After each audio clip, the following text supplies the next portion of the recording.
Hello, हाय, नमस्कार। आप सभी का इस लर्निंग प्लेटफॉर्म पर बहुत बहुत स्वागत है।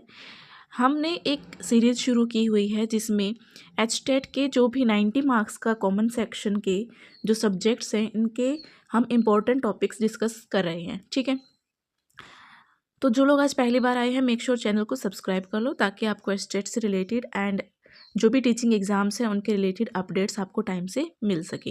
एंड जो लोग मुझे नहीं जानते हैं, let me introduce my self. मेरा नाम अविनाश है एंड मैंने अपना एचटेट फर्स्ट अटैम्प्ट में क्वालिफाई किया है। इससे पहले मैंने सीडीपी की एक वीडियो बना दी है जिसमें हम सीडीपी के इम्पॉर्टेंट टॉपिक्स के बारे में डिस्कशन कर चुके हैं। एक हमने इंग्लिश की भी वीडियो बना दी है। आज हम हिंदी के बारे में बात करेंगे। और जो ये एनालिसिस मैंने किया है ये पिछले 5 से 7 साल के जो क्वेश्चन पेपर हैं, जो प्रीवियस ईयर क्वेश्चन पेपर्स हैं, उनको एनालाइज करने के बाद नंबर ऑफ टॉपिक्स एंड उनका वेटेज मैंने यहाँ पर बताया है। ऑलराइट, तो हमारा सीडीपी में 30 नंबर का कंटेंट आता है, हमने वो डिस्कस कर लिया है। इंग्लिश में 15 नंबर आता है, 15 नंबर का कंटेंट होता है, वो भी डिस्कस कर लिया है। आज हम हिंदी के 15 नंबर की यहाँ पर डिस्कशन करेंगे। ठीक है, तो चलिए वीडियो को शुरू करते हैं। तो सबसे पहले सिलेबस देख लीजिए। देखो, इंग्लिश में हमने बताया था पैडागोजी प्लस ग्रामर आती है। ठीक है, एंड हिंदी में भी पैडागोजी प्लस ग्रामर आती है। एंड जो पैडागोजी है इंग्लिश एंड हिंदी दोनों के लिए सेम है, तो वही पैडागोजी है जो हमने इंग्लिश में देखी थी। ठीक है, तो ये पैडागोजी सेम हो जाएगी। मैं पढ़ के नहीं बताऊंगी, आप इसका स्क्रीनशॉट ले लेना और इसको अच्छे से देख लेना। ठीक है, एंड जो सोचता है कि पैडागोजी नहीं आती तो वो भ्रम भी दूर कर दिया था एचबीएससी ने। पिछली बार 2024 में पैडागोजी ही दी थी उन्होंने। ठीक है, ये देखो, ये ग्रामर के टॉपिक्स हैं, ये ग्रामर के इंपॉर्टेंट टॉपिक्स हैं, ये सिलेबस में गिवन है ऑलरेडी। ठीक है, सबसे पहले है वर्ण विचार, संज्ञा, सर्वनाम, शब्द, विशेषण, क्रिया, अव्यय, अविकारी शब्द, समास, पदबंध, संधि, कारक, काल, वाच्य, विराम चिन्ह, उपसर्ग, प्रत्यय, मुहावरे और लोकोक्तियाँ। ये सारे टॉपिक्स हमारे ग्रामर के हैं जो पूछे जाते हैं। ठीक है, आगे देखो, number of questions and number of topics. ठीक है, हम वो डिस्कस करेंगे। देखो, जो संधि है वेरी इंपॉर्टेंट, हर बार इससे क्वेश्चन आता है। समास है वेरी इंपॉर्टेंट, उपसर्ग, प्रत्यय है एंड वर्ण विचार है। ये टॉपिक ऐसे हैं जिनसे हर साल क्वेश्चन बनता ही बनता है, वेरी इंपॉर्टेंट। ठीक है, तो यहाँ से आप 3 से 4 क्वेश्चन मान के चलो, हर साल इनमें से पूछे ही पूछे जाते हैं। ठीक है, 15 नंबर में से 3 से 4 नंबर का काम हमारा इनसे आता है। आगे है संज्ञा, सर्वनाम, विशेषण और क्रिया या फिर क्रिया विशेषण। ठीक है, तो इनके भी 3 से 4 नंबर का कंटेंट यहाँ पर पेपर में पूछा जाता है। आगे है पर्यायवाची, विलोम, मुहावरे, इनके भी 2 से 3 क्वेश्चन पूछे जाते हैं। आगे है वाच्य, काल, सरल, मिश्र और संयुक्त वाक्य। जो हमारे वाक्य होते हैं ना, 3 तरह के होते हैं, सरल, मिश्रित और संयुक्त, ये उसी के बारे में है। ठीक है, तो सरल, मिश्र और संयुक्त वाक्य कैसे पूछते हैं, आगे मैंने क्वेश्चंस ऐड किए हैं, जो प्रीवियस ईयर क्वेश्चन है वो मैंने ऐड करे हैं ताकि आपको आइडिया लग सके कि किस तरह से क्वेश्चंस पूछे जाते हैं। ये है तत्सम, तद्भव, लिंग और वचन। यस, ये भी पूछे जाते हैं, ये भी 2 क्वेश्चन तो पूछे ही जाते हैं। ठीक है, और ये जो वाच्य, काल, सरल, मिश्रित, संयुक्त वाक्य हैं, ये भी नंबर ऑफ क्वेश्चंस इसका 2 रहता है। ठीक है, तो ये हमारा जो 15 नंबर का कंटेंट है उसका पूरा कंक्लूजन है। तो आपको अपने अकॉर्डिंगली 15 में से आपको कितने नंबर चाहिए, अपने उस हिसाब से कंटेंट प्रिपेयर कर लेना है। अभी यहाँ पर आप कुछ क्वेश्चंस देख लीजिए। ये देखिए, मैंने यहाँ पर ऐड करे हैं। देखो, कमरे में कोई हंस रहा है, प्रयुक्त सर्वनाम है। यहाँ पर वाक्य में कौन सा सर्वनाम है वो आपको बताना है, हमें कोई के बारे में बताना है, तो ये क्या है, अनिश्चयवाचक है। ठीक है, इस तरह से क्वेश्चंस पूछे जाते हैं। शब्दकोश में शब्दानुक्रम की दृष्टि से निम्न में से सही क्रम वाला विकल्प है, आरोही क्रम में बताना है। मतलब डिक्शनरी में जैसे वर्ड लिखे होते हैं ना, उसके अकॉर्डिंग हमें बताना है कि पहले कौन सा आएगा, फिर कौन सा आएगा और फिर कौन सा आएगा। देख रहे हो कैसे, मतलब आपको अपने दिमाग से भी क्वेश्चन कॉमन सेंस यूज करके सोल्व करने वाले क्वेश्चंस भी पूछे जाते हैं। ठीक है, आगे है, ये देखो, क्वेश्चन नंबर 40 देखो, यह बालिका फूल से भी कोमल है। उक्त वाक्य विशेषण की दृष्टि से किस अवस्था का है, किस अवस्था का वाचक है। देख रहे हो, विशेषण में अवस्था पूछी गई है।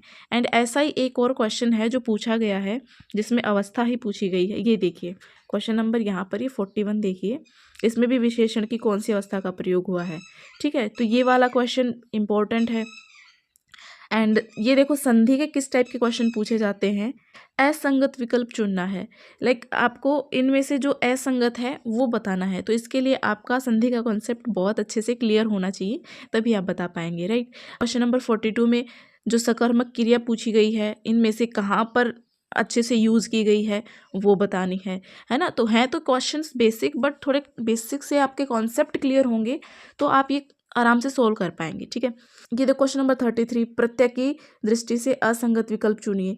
देख रहे हो, इस तरह से क्वेश्चंस आते हैं, तो आपको अपने बेसिक्स स्ट्रॉन्ग करने हैं हिंदी के, राइट। लोकोक्ति आ गई, एंड ये मुहावरा, मुहावरा पूछने का तरीका देखो, इसमें भी संगत नहीं है, तो ये क्वेश्चन को टफ बनाने के लिए क्या करते हैं कि नहीं है वाला डाल देते हैं कि इनमें से बताओ नहीं है, ठीक है। तो उसमें फिर हमें अच्छी नॉलेज चाहिए होगी, राइट, तभी हम सॉल्व कर पाएंगे। अब ये देखो पर्यायवाची पूछे जाते हैं, पर्यायवाची भी।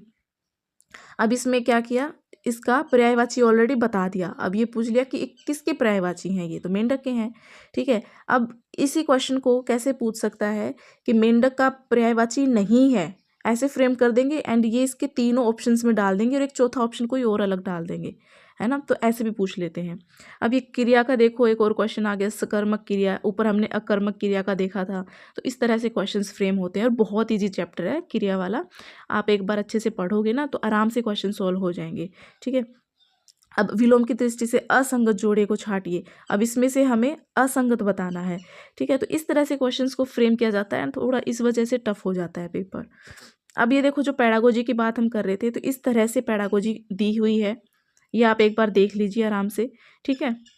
मैं सॉल्व नहीं करवा रही हूँ क्योंकि सॉल्यूशन करवाने में वीडियो बहुत बड़ा चला जाएगा, और मुझे सिर्फ यही बताना था कि क्या टॉपिक्स हैं और उनका वेटेज क्या है और किस टाइप के क्वेश्चंस पूछे जाते हैं।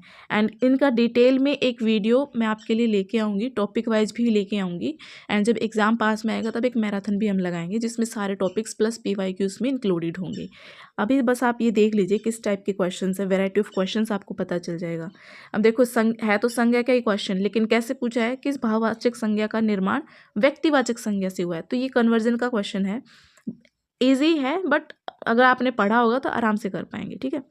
किस विकल्प के शब्द तत्सम नहीं है, तो इससे क्वेश्चन को टफ बना देते हैं। अब तत्सम तद्भव वाला जो मैंने बताया था टॉपिक, ये वहाँ से क्वेश्चन है। अब ये वाक्य से है, संकेतार्थक वाक्य कौन सा है जिसमें संकेत दे रहा हो, ठीक है।